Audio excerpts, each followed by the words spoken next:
यह 3 चीजें अपने घर पे आपको जला देनी है और आपका शत्रु का नाम लेना है। शत्रु का नाम लेकर के 3 चीजें आपको जला देनी है अपने घर में।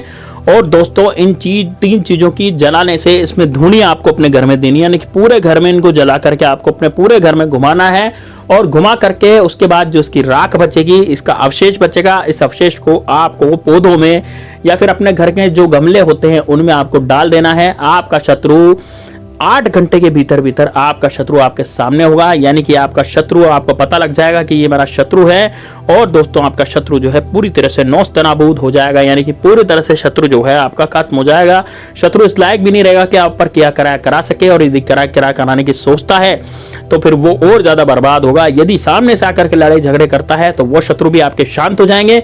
एक भी शत्रु विरोधी आपके ऊपर आवाज नहीं उठा पाएगा। दोस्तों यदि आप कहीं बाहर जाते हैं तो हो सकता है आपका शत्रु जो पड़ोसी है वो आपसे गाली गलौज करता हो, आते जाते समय आपसे लड़ता हो, या फिर ऐसा है कि आपकी महिलाओं पर बुरी नजर डालने की कोशिश करता हो, आपकी प्रॉपर्टी हथियाने की कोशिश करता हो, आपका बिजनेस खत्म करने की कोशिश करता हो। चलता चलाया बिजनेस, बहुत बढ़िया वाला बिजनेस आपका चल रहा है, लेकिन आपका बिजनेस जो है पूरी तरह से बर्बाद करने की कोशिश करता हो, आपको पूरी तरह से खत्म करने की कोशिश करता हो, आपकी 12 बजा देने की कोशिश करता हो, आपकी वाट लगाने की कोशिश करता हो, आपसे जलता हो।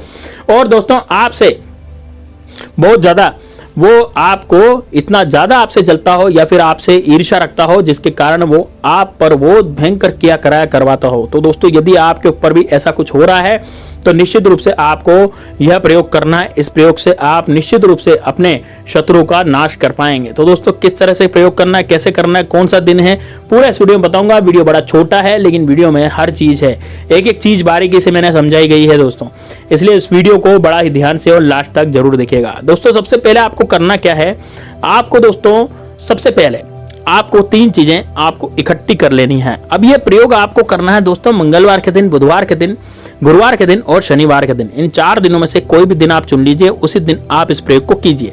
मैंने क्या क्या बताया, मंगलवार, बुधवार, गुरुवार और दोस्तों शनिवार, है ना। या फिर पूर्णिमा और अमावस्या यदि पड़ रही है बीच में तो पूर्णिमा अमावस्या को भी ये वाला प्रयोग किया जाएगा। ये वाला प्रयोग दिन में किया जाता है, यानी कि दिन का मतलब सुबह 7 बजे से और 12 बजे के बीच में आप कभी भी इस प्रयोग को कर सकते हैं। जब भी आपको समय मिले, जिस दिन भी आपको समय मिले उस दिन आप इस प्रयोग को कर सकते हैं। अब दोस्तों कमेंट बॉक्स में आप हर हर महादेव जरूर लिख दीजिए यदि आप महादेव बाबा के भक्त हैं, और यदि आप भगवान श्री राम के भक्त हैं तो जय श्री राम, जय बागेश्वर राम सरकार जरूर लिख दीजिए। बागेश्वर बाबा आपकी निश्चित रूप से आपकी सहायता जरूर करेंगे। ओम श्री बागेश्वराय नमः का मंत्र का जाप निश्चित रूप से आप करिए दोस्तों, उससे आपको सन्यासी बाबा बहुत आशीर्वाद देंगे और दोस्तों आपकी फतह निश्चित रूप से होगी। अब देखिए बात करते हैं कि किस तरह से इस प्रयोग को करना है। तो दोस्तों देखिए प्रयोग करने के लिए आपको सबसे पहले तो थोड़ी सी पीली सरसों लेनी पड़ेगी।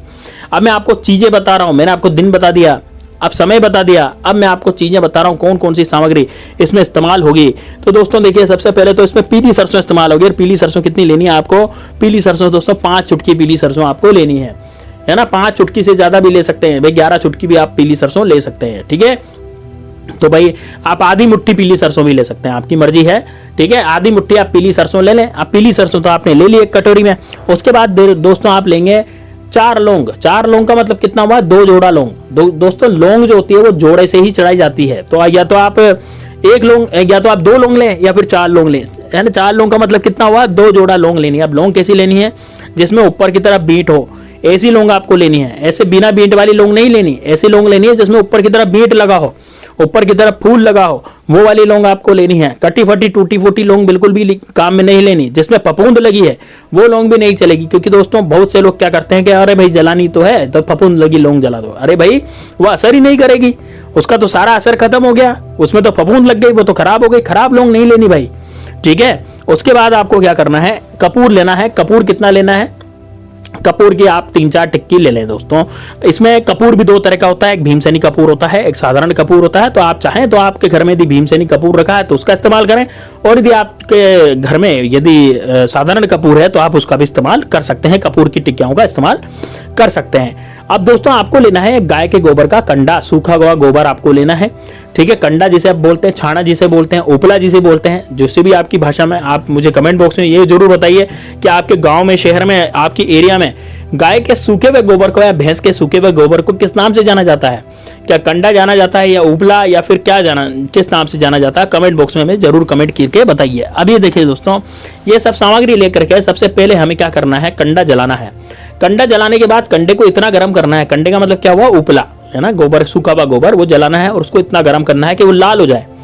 अब दोस्तों अंगेरे की तरह जब वो लाल हो जाए तो उसके बाद आपको क्या करना है, इस कंडे को किसी थाली में, प्लेट में या ऐसे किसी बर्तन में ले लें जिससे कि आपका हाथ नहीं जले, क्योंकि आपको लेके घूमेंगे ना इसको, तो इसलिए वजह से ऐसे बर्तन में, ऐसी जगह पर इसको ऐसे बर्तन में ले लें जिससे आपका हाथ नहीं जले, है ना। आपके पास धुपाड़ा हो तो धुपाड़े में, या फिर आपके पास कोई हो हवन आदि करने का या कुछ ऐसी सामग्री हो, ऐसा ले लें, उसको व्यवस्था आप अपने हिसाब से कर लेंगे।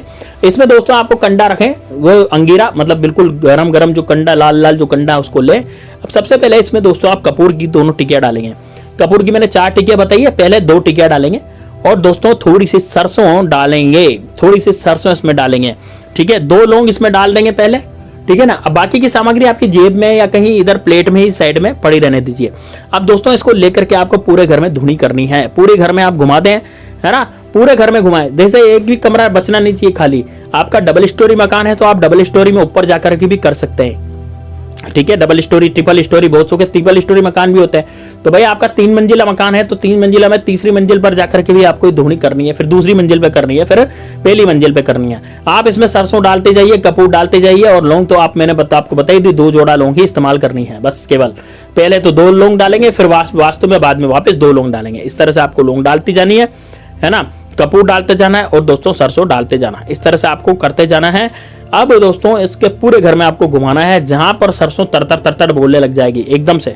आप देखेंगे कि पूरे घर में आप इसको घुमा रहे हैं, सरसों डालते जा रहे हैं, लेकिन कहीं कहीं जगह, विशेष जगह आपकी सरसों जो है एकदम तरतर तरतर बोलने लग जाती है, उछटने लग जाती है। इसका मतलब समझ लीजिएगा कि वहां पर नेगेटिविटी है, वहां पर शत्रु ने बहुत ज्यादा किया करा रखा है, वहां पर कोई ऐसा व्यक्ति बैठा है, व्यक्ति क्या मतलब ऐसा भूत बैठा है, ऐसा वहां पर आत्मा बैठी है जो कि अतृप्त है और आपका बिगाड़ कर रही है। वहां कच्चा कलवा भी हो सकता है या वहां पर कोई नेगेटिविटी भी हो सकती है। तो दोस्तों वहां पर आपको ज्यादा सरसों डालनी है, जहां पर तरतर तरतर बोलेगी तो कुछ समय बाद वो तरतर तरतर बोलना भी बंद हो जाएगी। इसका मतलब वहां से नेगेटिविटी आपकी चली गई है ना। इस तरह से आपको ये करना है। अब दोस्तों देखिए, जब ये कंडा पूरा हो जाए और धुनी आपके घर में पूरी लग जाए, उसके बाद इस कंडे की जो राख होती है उसको आपको ले लेना है और एक डिब्बी में आपको भर लेना है इसकी राख को, ठीक है। ये कंडे की जो राख है ना उसको आपको डिब्बी में भर लेना है और डिब्बी में भर के आप दोस्तों इस राख का आपको क्या करना है, जो आपके सामने आकर के वार करता है, जो शत्रु जो सामने से लड़ाई झगड़े करता है, हो सकता है आपका पड़ोसी हो सकता है कोई ऐसा व्यक्ति हो जो सामने से पैसे की डिमांड करता हो, बाहुबली शत्रु हो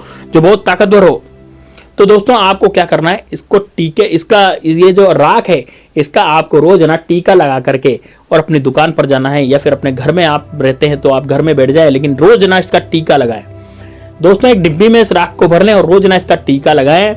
यह जो राख का टीका आप लगाएंगे उससे दोस्तों आपका दुश्मन कोसों दूर रहेगा, आपको देखते ही वो एकदम झुक जाएगा और आपसे कुछ भी गाली गलौज या फिर कुछ भी ऐसी बात नहीं करेगा जिसके कारण आपका मन दुखे और आप शत्रुता की बात जो है वो बिल्कुल भी नहीं करेगा। दोस्तों ये आप आजमाया हुआ उपाय है, इसको जरूर कीजिएगा, ठीक है। मिलते हैं नेक्स्ट वीडियो में, तब तक के लिए जय श्री राम, जय बागेश्वर धाम सरकार, हर हर महादेव।